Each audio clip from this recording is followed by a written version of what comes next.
We're going to be in Ezra 6. We're going to go through verse 13 through 22. Ezra is probably not a book on anybody's top 10 favorite book lists. It's definitely not in the top 10 most quoted Old Testament books in the New Testament. I don't know of any times Ezra is really quoted. Maybe it's referenced in Matthew's genealogy, kind of, but not really. But we believe that all of Scripture is breathed out by God, and so God has a word for us in this book. So I'll start in verse 13. Then according to the word sent by Darius the king, Tatanai, the governor of the province beyond the river, Shathar, Bozani, and their associates did with all diligence what Darius the king had ordered. And what he had ordered was basically, let the Jews rebuild the temple, give them the supplies they need to rebuild the temple, and if anyone tries to stop them, they're going to be killed. It's a pretty harsh word, but this Ezra 6:13, all of Ezra has been leading up to this point for decades now. The Jews have been trying to rebuild the temple, but they have been prevented from doing so. And the elders of the Jews built and prospered through the prophesying of Haggai the prophet and Zechariah the son of Iddo. They finished their building by decree of the God of Israel, and by decree of Cyrus and Darius and Artaxerxes, king of Persia. And this house was finished on the 3rd day of the month of Adar, in the 6th year of the reign of Darius the king. And the people of Israel, the priests and the Levites, and the rest of the returned exiles celebrated the dedication of this house of God with joy, and that's going to be key for us. They offered at the dedication of this house of God 100 bulls, 200 rams, 400 lambs, and as a sin offering for all Israel, 12 male goats according to the number of the tribes of Israel. And they set the priests in their divisions and the Levites in their divisions for the service of God at Jerusalem, as it is written in the book of Moses. You're going to notice they're getting everything lined up in obedience with the law of God. This is really a renewal for the people of God here. On the 14th day of the first month, the returned exiles kept the Passover. For the priests and the Levites had purified themselves together.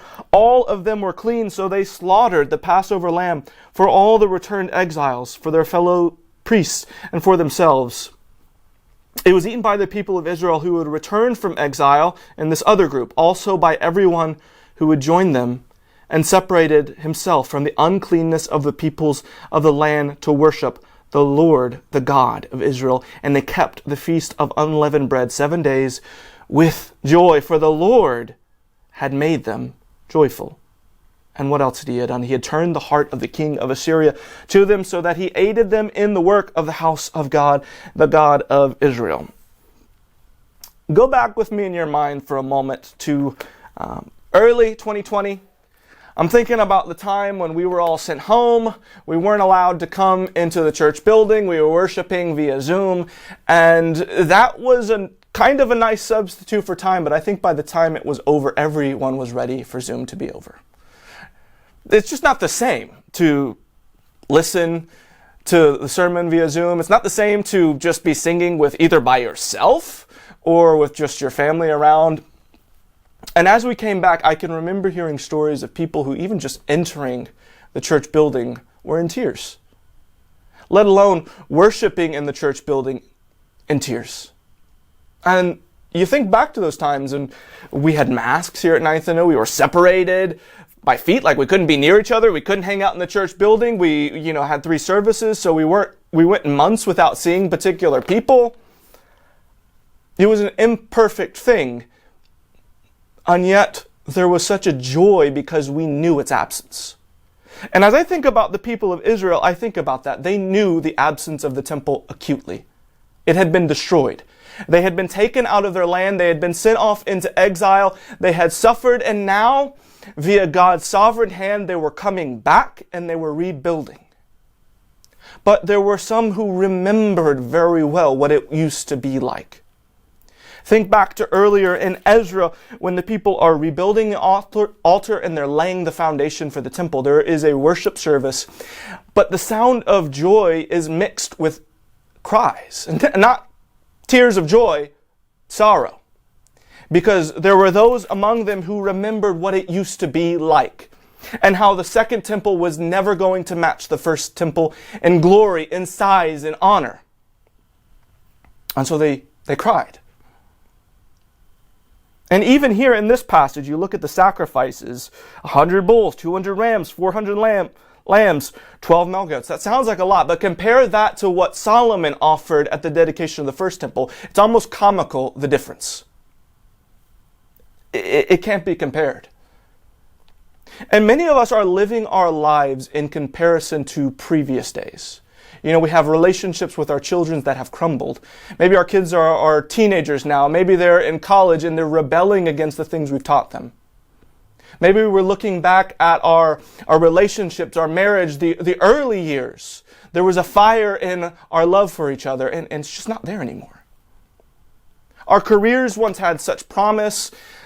We were told we had promise. Maybe we got promotions and raises regularly, and now 20 years on, they're stagnant.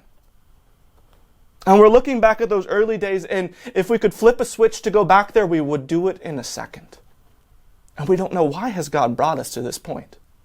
And the people of Israel could have been just like that. They could have focused, why are we here in the rubble of the city? It's not the same like it used to be.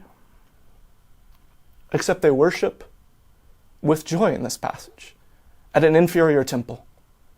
Why? Because they know God's sovereign hand was with them every step of the way from the very first verse of this passage, of this book even.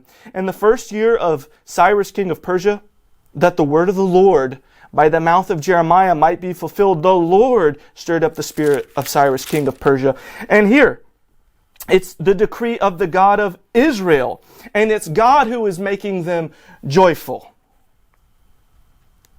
It's God who's turned the heart of the king of Assyria to them. How can we worship God with joy in the midst of the rubble that is our lives at times? We see His sovereign hand, and that even in the midst of difficulties, He is with us and He has a plan for us. And only because of that can we be in the difficult, hard season and worship with joy, because the Lord has made us joyful.